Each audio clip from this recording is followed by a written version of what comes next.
کھانے میں بے اعتدالی کی وجہ سے، معدے کی خرابی کی وجہ سے کبھی ہو جاتا ہے کہ روزہ رکھنے کے بعد قے آ جاتی ہے، الٹی آ جاتی ہے، تو کیا وہ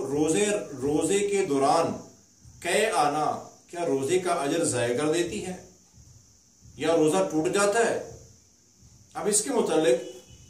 سنن ابن ماجہ میں اور سنن ابی داؤد میں، یہ دونوں حدیث کی معتبر ترین کتابیں ہیں، حدیث سے پاک ہے۔ سیدنا ابو ہریرہ رضی اللہ عنہ بیان فرماتی ہیں کہ نبی کریم صلی اللہ علیہ وسلم کا فرمان ہے، من زرعہ قیء وہو صائم فلیس علیہ قضاء۔ فرمایا کہ جس کو خود بخود قے آ جائے روزے کی حالت میں، بندے نے وہو صائم،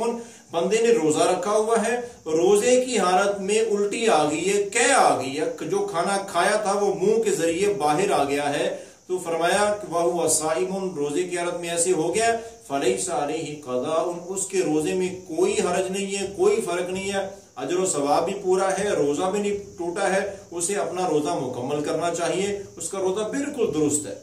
کچھ بھی نہیں ہوا ہے۔ لیکن ساتھ وضاحت فرما دی، وَإِنِ اسْتَقَاءَ فَلْيَقْضِ،